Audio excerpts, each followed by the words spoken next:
Posted by you/C++ 2017. I previously deleted the post just to be safe, but here's a summary. After I, 27M, earned a degree in computer science, my brother, 41M, and his two partners recruited me to work for them during the summer. They wanted me to set up the infrastructure for their new company in finance and investments. One summer turned into 2 years of unpaid work as a secretary, receptionist, systems technician, personal assistant, accountant, and research analyst. They paid me about 4 or 5 times, totaling around $7,000 to $8,000 over 2 years. When I left to start grad school, they were upset that I wouldn't stay. Later, when I finished grad school and included them on my resume, they lied to prospective employers about me. They denied that I had worked for them and claimed I was trying to use my brother's name to get ahead. They even accused me of visiting their office and sexually harassing female employees who didn't even exist. When I called them to confront them about it, they, including my brother, just laughed and said I was getting what I deserved. It was kind of like, that's what you get when you screw with us. My counselor, along with some other people from school, including my headhunter, helped me get a job. However, I had to sue my brother and his partners for slander and other issues. When they were served, my brother called to laugh about the lawsuit, but now they're scared. My brother has been using my dad to pressure me into dropping the lawsuit and sitting down with them to work something out. My dad dismissed the situation as just a little big brother bullying little brother nonsense and demanded that I drop the lawsuit. He and my mom even uninvited me from Thanksgiving at their house. My mom has mostly tried to stay out of it, but I could tell this has been really hard for her. There's very little to update legally regarding the lawsuit, but I had a laptop containing lists of clients that my brother and his partners stole from their previous employers before starting their company. I initially hesitated to turn those files over to my attorney because things are already bad enough for them. However, my girlfriend strongly disagreed. She thinks I should just let them face the consequences and crush them. On the 9th, I called my attorney, informed him about the files, and dropped them off at his firm. The next day, on the 10th, I got an urgent call from his firm asking me to come in immediately. When I arrived, my attorney explained that the files would be turned over to the U.S. Attorney's office, meaning it's out of our hands now. He also brought up my parents. He had spoken to my dad and described him as a world-class prick. My attorney told me they plan to subpoena both of my parents to testify at a deposition and likely a trial if it gets that far. He advised me to prepare myself for what my parents might say about me. He made it clear that there's no turning back now. Since I didn't pay anything for my attorney to take this case, his firm is heavily financially invested, so they're essentially calling the shots at this point. I think my attorney believes I'm weak or that I'll want to back off or go easy on my family. He even told me outright that he knows my family will weaken me. I think he underestimates me. Regardless, he advised me to brace myself for the heat my dad will bring. I told him I have 2 older sisters on my side and that my mother is mostly neutral. He assured me, though, that my mother is absolutely not neutral. He just told me to prepare for anything. Then I got phone calls from both of my sisters, who live about 300 miles away. They were disgusted with my dad's and my brother's behavior and had initially told me they were 100% behind me. However, now they've uninvited my girlfriend and me from seeing them and their children this Christmas. They said they love me but believe I need to back off the lawsuit. This was a bit of a shock. It didn't crush me, but it wasn't easy to hear. They told me they won't be contacting me anymore, and they asked me not to contact them either, saying they have their reasons. They both cried during the calls, but I stayed calm. They also emailed my girlfriend to let her know that we were uninvited from their homes for Christmas. In response, my girlfriend sent them a very scathing reply. While I wish she hadn't sent it, it's ultimately her decision how she handles the situation. Things with my dad are getting a little out of control. He confronted my girlfriend and me outside the house of a family friend who had invited us over for a holiday get-together on Sunday night. The situation got heated, and I said some things that were probably below the belt. I could tell they affected him, his eyes watered, and he was trying not to cry. Then my girlfriend jumped in and laid into him, much like she did with my sisters. She's clearly on a roll right now, and the gloves have come off for her. My mom stayed in my dad's truck the whole time, just watching. I don't think she could hear what was being said. For now, there's nothing else happening, but the tension is definitely high. Oh, one other thing, my attorney told me that my brother and his partners have already closed their business. They went under. They've also filed some puzzling and contradictory responses to our lawsuit, which surprises me because my brother is usually smarter than that. Now they've changed attorneys and retained a reputable firm.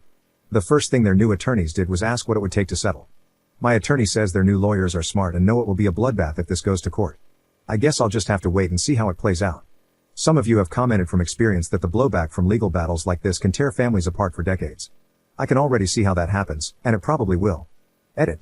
Some of you have asked why my sisters changed their minds. I now know that my dad helped both of them buy their houses, and they still owe him a lot of money for that. My best guess is that he used that, and possibly other things, to coerce them into taking his side. Update 4.5 months later. Okay, let me begin by saying that I am not the original poster. I am his girlfriend. We live together, and I read the update post. My boyfriend is moving on and wasn't going to post a final update, so I asked if I could, and he said yes. Things have wrapped up. They signed a settlement agreement, and now it's up to the judge to approve it. The judge won't do that for another 2 weeks, but apparently, it's a formality. It's a sure thing he'll approve it, or so the attorneys say. As for the settlement, I can't really disclose much, but I can say that it's close to what my boyfriend was suing for in terms of the monetary figure. They had transferred their houses to their wives' names, which are in the process of being sold to pay off the settlement. The settlement included a written apology and complete admission of guilt from all three of the defendants. They also have to write apology letters and retractions to all the employers that refused to hire my boyfriend based on their slander against him. I think there were 4 companies in total. All 3 of them had their licenses revoked and will never work as financial advisors again in any state, apparently. They will also face a criminal investigation due to some forged signatures on some of the deals they made, which will likely lead to convictions but probably no jail time, according to the experts.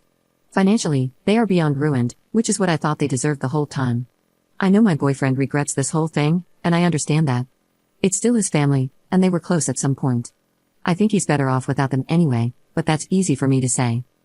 His parents are totally a lost cause. I don't think there will be a reconciliation in this lifetime after what's happened. I thought my boyfriend would be open to one when the dust settled, but now I don't. During the mediation hearings, his mom and dad both testified. They both lied, but I knew his crooked dad would. I was shocked that the mother lied about there having been a verbal agreement that my boyfriend would work for his brother's company in exchange for room and board at the parents' house, and that the dad had also been paying him in cash for working. She claimed she witnessed my boyfriend refusing payment from his brother many times. She lied about a lot of other very hurtful things right there while my boyfriend sat and watched her. She never looked at him, not once. His dad never looked at him either, but at least he sat there the whole time after he testified to support his older son and his friends. His mother left the room crying after she testified. I was not shocked that she testified because the attorney had said she might, but I was extremely shocked by the horrible things she said about my boyfriend. She will someday regret doing that to her son.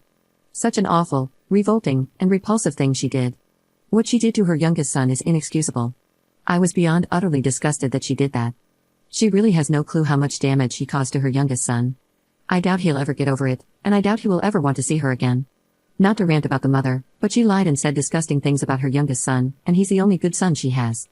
He's the only one who doesn't owe his dad anything. He's the only one with compassion and high morals, the only one who constantly worried about her and kept in touch with her. She messed up in the most disgusting way. How could she do that? He was there for her more than her other 3 kids put together. All for a lawsuit that she had to know they were going to lose. Her testimony did nothing to help their case, nothing. She testified for absolutely no reason. We sent Christmas gifts to my boyfriend's sisters and their daughters, and we received thank you cards in return. They haven't contacted my boyfriend since, but I have received a couple of hello emails from one of them.